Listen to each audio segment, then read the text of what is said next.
سڵاوتان لێبێت و تەندروست باش بن. دەستپێکردنەوەی چالاکیە هونەری و کولتوریەکان وردە ژیان بەرەو ئاسایی بوونەوە دەبات، بەڵام گرنگ پابەندبوونە بە ڕێنمایە تەندروستیەکان و خۆپاراستنە. لەم ئەڵقەی کۆواردا گرنگترین هەواڵە هونەری و کولتوریەکانی ئەم هەفتەیەتان پێشکەش دەکەین، پاشان بڕگەسەرەکیەکانی کۆوار دەبینن.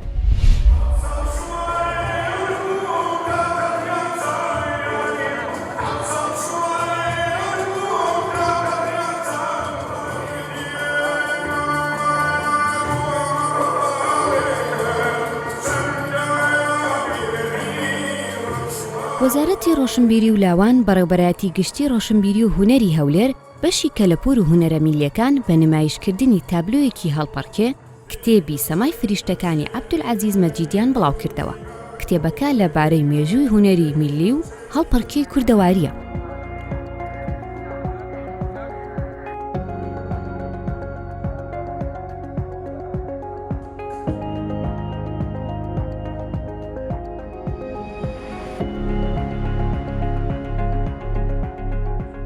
کتێبی سەمای فریشتەکان مێژووی سەما و هەڵپەڕکێی هونەری میلی بازەکە کە باسی ئەو فترەیە کە لە ماوەی 30 ساڵدا کە کتێبی هونەری میلیەکان لە کوردستان دامەزراوە، باسی ئەو سەما و هەڵپەڕکێیان دەکەن کە لە مێژووی کورددا کراوە، ئەو تابلۆیانەیە کە لە چەند ساڵدا کراوە لە باشووری کوردستان لە سلێمانی و هەولێر و دۆک و ئێزیرەکان. ئەم کتێبە من باسی زیاتر لە جەستەی مرۆڤەکە مرۆڤانێک کە دەتوانن سەما و هەڵپەڕکێ بکەن یان ئەو کچ لە ناو هونەری میلی یا مەسەلەن لێکچوونی تابلۆ و هونەرە میلیەکان هەروە باسی لە ئەو ڕاهێنەران و مامەسانان دەکات کە چەند ساڵم خەمخۆرانە ئیشیان کردووە بۆ تیپی هونەری میلی. ئێمە وەک تیپی نەتەوەی هونەرە میلیەکانی هەولێر هە لە ساڵی 1970 دامەزراوە. ئەمڕۆکە بەڕێوەبەرایەتی گشتی سەر بە وەزارەتی ڕۆشنبیری بە باشی زانی کە لەو سەردەما سەردەمی کۆڕۆنا کە بەڕاستی ناکرێتن ئەمە هەر دەستەویە خەدانیشین دەبی زاڵبین لەسەر ئەم پەتایە. بۆیە بە پێویستی زانی کەوە ڕێزلێنان لە بۆ ڕاهێنەرانی تیپ بکاتن و لە هەمان کات تابلۆیەکی جوانیش پێشکەشکەین بە ناوی تابلۆی بێری کە ڕاهێنان و مەشقی ئیخۆمە و مۆسیقا کاک بەدر هەولێریە. لە پاشان بەرنامە ئەوە بوو کە کتێبێک لەسەر سەما کە کاک عەبدولعەزیز مەجید ئەو کتێبەی چاپ کردبوو.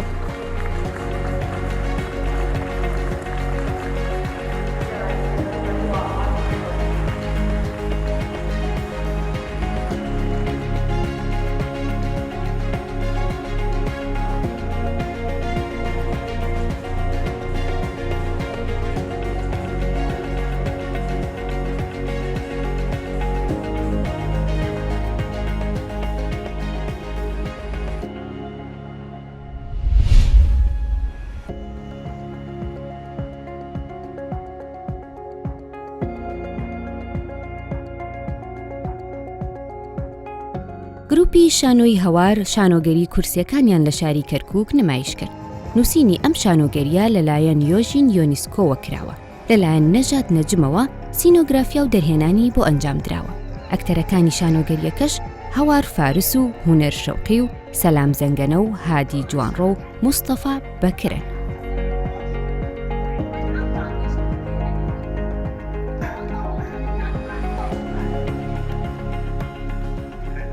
شانۆی کورسەکان بەگشتی باس لەگەڵ ئەوەی کە لە دوای جەنگی جیهانی دووەمەوە نووسراوە، بەڵام بۆ ئێستا نووسراوە، ئەوەی کە ئێستا ڕۆژانە لە شار لە وڵاتەکەمان هیچ ئارامیەک نییە، لە کۆمەلگا پڕ لە کوشتن و بڕین و پڕ لە هەموو ناشرینانەیە کە لە ژیان لەگەڵەوەی لەو سەردەمە نووسراوە ینی ئێمە وامان لێ کرد بەو جۆرە کارمان لەسەری کرد بە ئێستامان کردو نمایشەکە بۆ خۆی دوای ئەوەی کە ئێمە چەند جارێ نمایش کرا ئەم ڕۆیش پێمان باش بوو لە کەرکووک بۆ 2 ڕۆژ نمایشکەینەوە هیوادارم بتوانین لە شارەکانی کوردستان و عێراقیش بەردەوامی بەم نمایشە بکەین.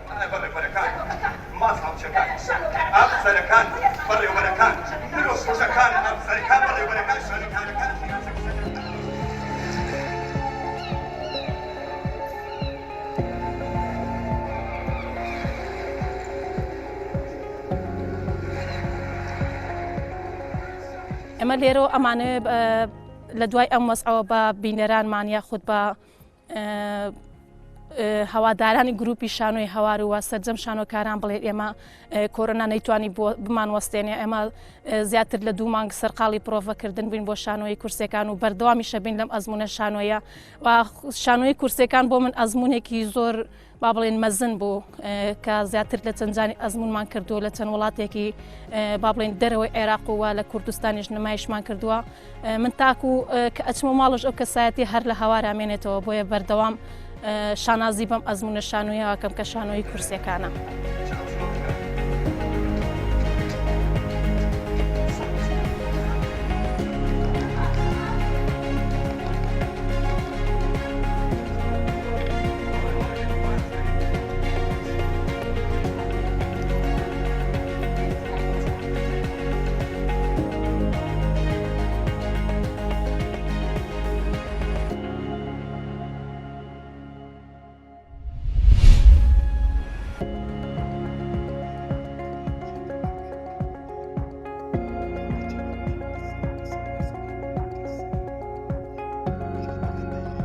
بەڕێوەبەرایەتی ڕۆشنبیری و هونەری لە زاخۆ بە هاوکاری سەنتەری ڕۆشنبیری ناوچەکە ئێوارەیەکی ئەدەبی بۆ نووسەر و شاعیر خالید حوسێنیان ساز کرد.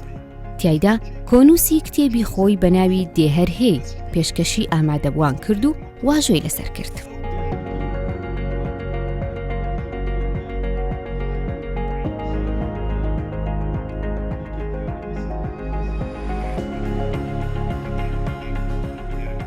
ناوی برمی دهر هی برمی هنه منش برنده نویسی کو مروف جیانه دا بزاوید کتن بزاوید کت دبگهتن دا آرمانجا هر کسی که مصر بتن سر کار خو کو بگهتن وی آرمانجا ویت هر او آرمانج هر ویت هر بیت برنده من ناوی کر هر دهی یعنی مروف خبات کرد مروف کار کرد مروف خدام بزاویدن چجورا آرمانج خلاصنا به هر جهت آرمانج خو او آرمانج ده هر هیت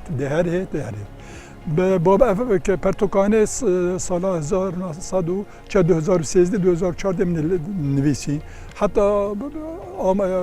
سال 14 15 آماده بی بود چاپ کردن بس ظروف فولیات نه نهاد چاپ کردن بابت تبخو دیگرتن گلکن راستی یعنی من سر بزاوا روشنبیری من نویسی سر بزاوا ورزشی من نویسی هنده دابونریتت ملت من نویسین هنده تکستیت ادبی من نویسین هنده سراتیت ملت کو ام خو عبرت جبیرین و کی ابي صباغ گوتی من بحث کری اوی صباغ وکی هزار ملت خوب کد بو چم هزار ملت خناکین اف مالا کوت نویت رنایل که چکو ملت ویل تاریه بد امجی هزار ملت ما هزار مروتی بیرام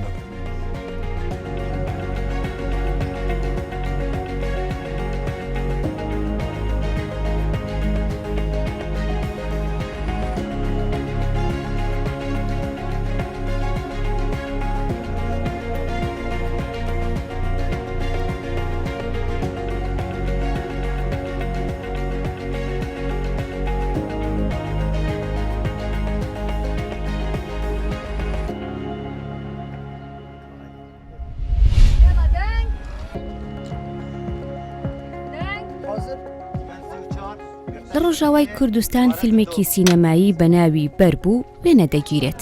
فیلمەکە دەربارەی داگیرکردنی سەرێکانی و ژیانی کۆچبەریە. دەرهێنەری فیلمەکە خۆی خەڵکی سەرێکانی و ستافەکەش بەگشتی زۆربەیان ئافرەتن و خەڵکی ناوچەکەن. چیرۆکی فیلمەکە باس لە ڕابردوو ئێستا و داهاتووی ناوچەکە دەکات. ئەو ملەتی کورد باژێر دە بڕیارە خۆدان کو بەرخۆ بدن ملتên ku mecbûrman koçber bûn û şervanên ê ku li hemberî dagirkeriyê şer kirin. Ew bi xwe jî zarok wê civakê bûn. Ji ber wê gelekî zehmet tu bêjî min yek çîrok hilbijartiye, ez çîroka yek kesî dibêjim yan yek malbatê dibêjim. Ev sê çîrokin di nav hev re derbas dibin. Berî koçberiyê, di dema koçberiyê de û piştî koçberiyê. Berî dagirkeriyê, di dema dagirkeriyê de û piştî dagirkeriyê.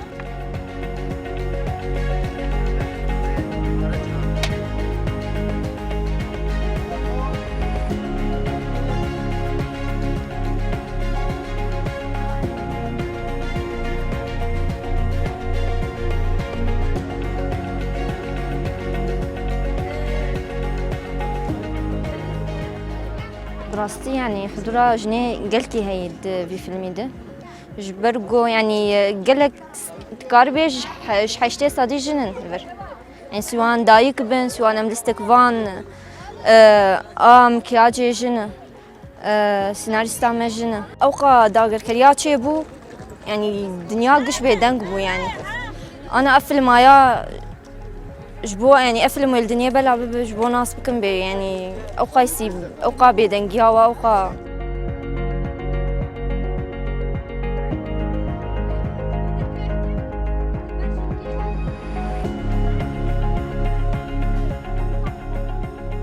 هفيا ما أول كو أم بكار بن تشيرو كوان جنن كو مجراستية درخستنا وما آنينا أم وان بشوي سينما جري بدن نشاندان دداویه ده چیروکی که ما آنینه همو چیروکن راستن. نیوی اکیپا مایل وی درکاج سریکانیه. یکو مالیوان هاتیه شوتاندن، یکو خوشکی وان شهید کتنه، یکو برای وان شهید کتنه، یکو دداویه ده کداو یعنی ایریش هری زده بسر واندنه هاتیه جمالی خواب بزور بدار زوری درکتنه.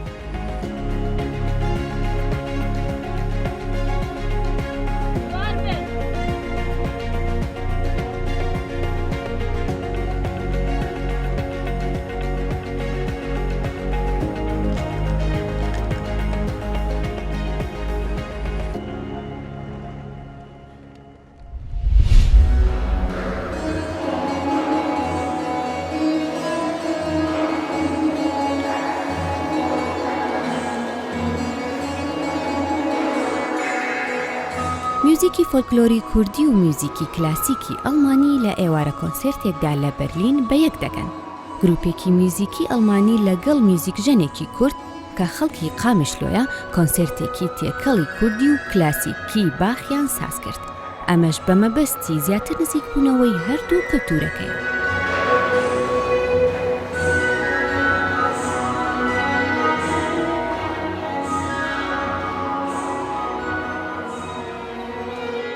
إذا موزيكا ما برقرتن يعني برشاك دانمو دبرشا دانمو هوجر جاز وينا بتنلي بدن يك جوان رحمتي تحسين طه و سيرانا مليدا وسترانك دجي هبو جندي همبر يعني أوجي كولتورة مليدا ف مساحتك هبو جبومة بتني مساحتك هبو جبو موزيكا باخ تني ودورة تيكل دبو يعني وك برشاي كروسينج دانس فوجو ونوروز يعني وكو أوركسترا بشبرنجي أوركسترالي ليدان يعني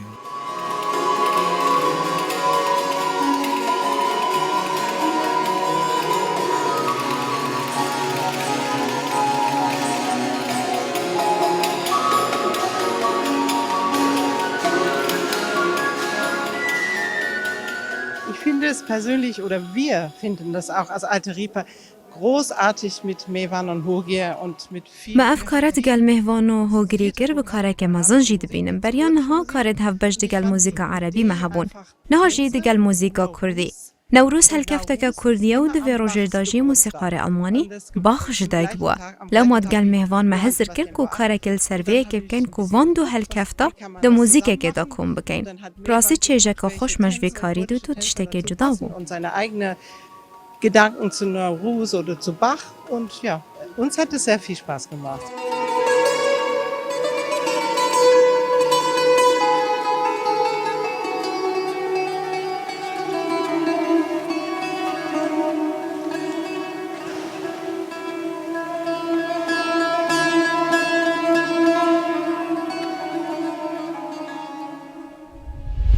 هونەرمەندێکی باکووری کوردستان بە ناوی سیابەند کایە لە ڕێگەی تابلۆکانیەوە کولتوری کوردی بە شێوازێکی سەرنجڕاکێش پیشان دەداتەوە. جگە لەوەش ئازایەتی ژنی کورد و گیانی لە خۆبوردەیی ڕۆڵێکی بەرچاویان هەیە لە تابلۆکانیدا. ئەم هونەرمەندە ئەکادیمیای هونەرە جوانەکانی لە ئەستەمبوڵ تەواو کردو و ئێستا لە سوید دەژی و بەردەوامی بە هونەرەکەی دەدات.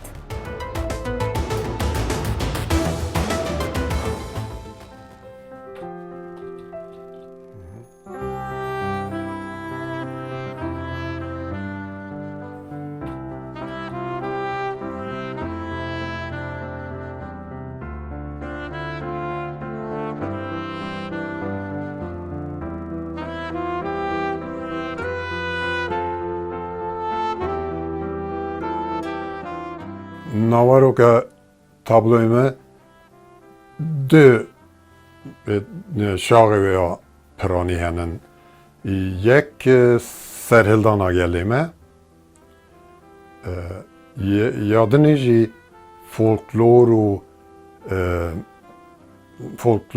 کولتور و چاندا کوردیتی ژیانا کوردیتی چا دمەشیا و دەماک ئەزار بووم.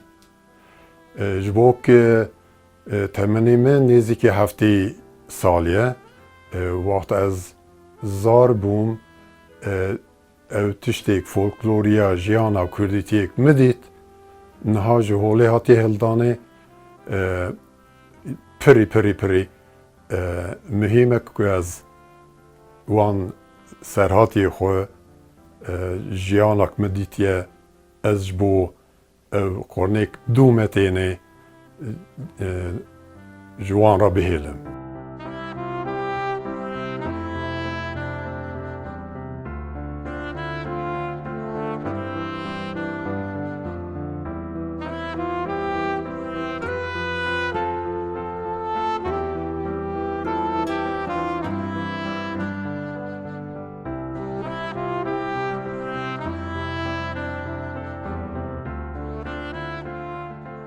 Jinê Kurda dibine her tim naveroka tabloyê me li ser jinê Kurda, li ser zanebûna wana, ser jîhatîbûna wana, ser dilovaniya wana tê çêkirine û ez ê berdewam jî bikim. Destpêkê de min qala pêkela kir, çend de pêkelê min jî henin. Piraniya wana li ser çawa me gotibû folklora Kurdî, ajalê Kurdistanê, ez bi hespa mezin bûbûm, me pir hesp çêkirine û ewana jî niha vê dawiyê de me ji bronz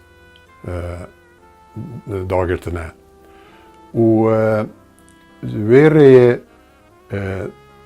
çawak ez vê karî hîn bûm, me daxwast ez serokê Kurda pêkelê wan çê bikim. Çend pêkelê min e baş li ser Serok Barzanî em ça dizanin li malbata me de wak rojeke Kurda, roja Kurda bişemlîne ev mirova bû. Ji bo wê ez dixwazim destpêkê de jî pêkelê Serok Barzanî û serokê me dinê pirî dijwar ji bo gelê Kurd çê bikim.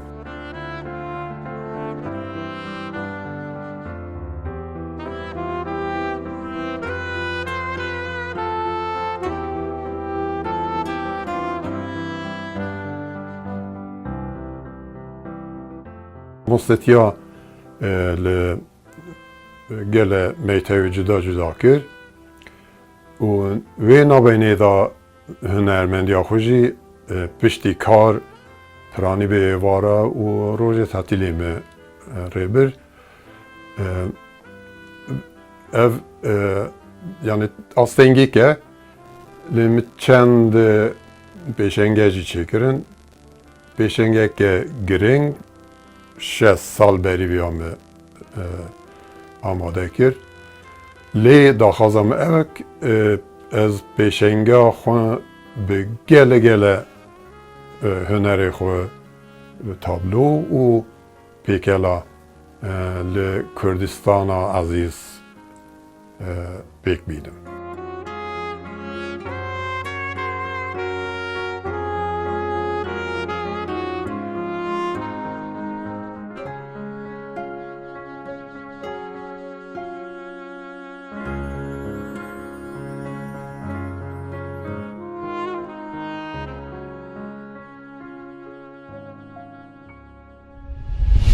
پێویستی ڕۆشنبیری و زانین مێژووی کورد و کوردستان لە ئامانجە سەرەکیەکانی نووری کەریم بوون پێش ئەوەی ببێت بە نووسەر. جیهانێک لە پەرتوک و سەرچاوە جیاکان لە چەندین زمانی جیهانیەوە بوونە سەرچاوەی زانیاریەکانی لە ئەرشیفکردنی دیرۆکی کوردستاندا. نووری کەریم بەدەیان کاری وەرگێڕانی لە زمانی عەرەبی و تورکی و فارسی و ئەڵمانی کردووە بۆ کوردی بە پێچەوانەشەوە ئەم کارانەی ئەنجامداوە.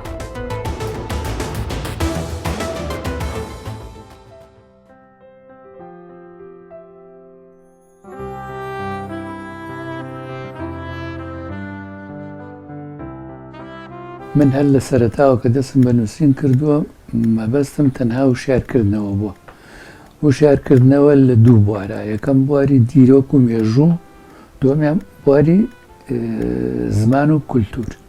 لایەنی مێژوویەکەی ئەو کات و ئێستاش هەر هەز دەکەین میلەتی ئێمە دیرۆکی خۆی ناناسێت، شارەزای مێژووی خۆی نییە. بەڵام تۆ بۆ ئەوەی مێژووی خۆت بزانێ ئەبێ مێژووی دراوسەکانیشە بزانی. سەرەتامە ڕەنگە لە شێعرەوە دەستم پێ کردبێ. چەند شێعرێکم نووسی، یەکەمین شێعریان ساڵی 1975 لە شاغ لە شۆڕشی ئەیلولا بڵاوم کردەوە. دوای ئەوەی تر ئەگەڕام بە دوای ئەوە سەرچاوە بۆ نووسینی مێژوویەک یا کتێبێکی مێژووی کۆ بکەمەوە. گەلە سەرچاوم کۆ کردەوە، فۆتان جارێکی کە کۆم کردەوە، هەتا ئەو کاتی هاتینە ئەڵەمانیا. لێرە هەستم بە شتێک کرد، ڕەوەندی کورد زۆر نەشارەزایە لە مێژووی خۆی.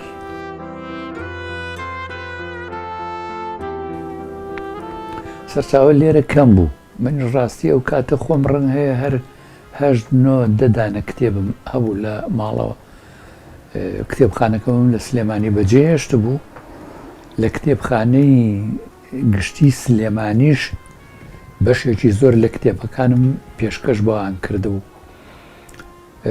ناچار بووم پەرا بەرمەبەر دۆست و ناسیاوەکانم ئەو سەرچاوانە وایان لێکردم کە من بتوانم گەڵاڵەی کتێبەکە بکەم، ئەو کتێبەی کە پانۆرامایە و لە 1200 لاپەڕە هەیە کە بتوانم گەڵاڵەی نووسینی ئەوەی بۆ بکەم. ئینجا بەدەم ئەوە سەرچاوی کەشم دەست ئەکە و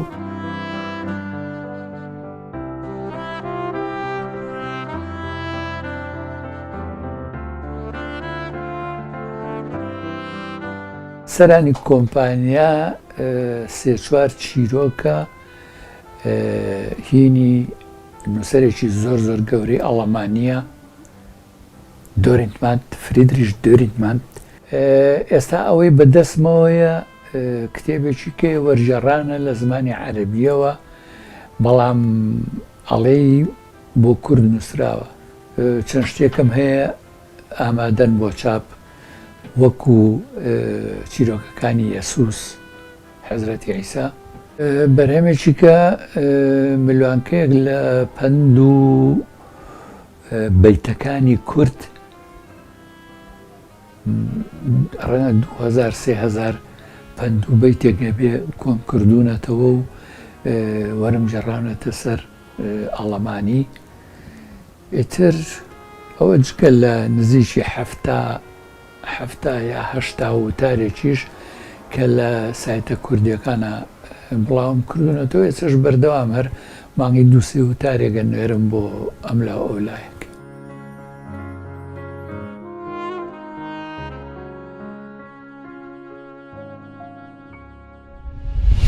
بتهۆڤن دەڵێت میوزیک پردی پەیوەندی نێوان دوو ژیانە. ژیانێکی هەستی و ئەوی دیکە ڕۆحیە. بڕگەکانی ئەم ئەڵلقەی کۆوارمان پێشکەشکردن هەر بمێنن بە خێر و خۆشی.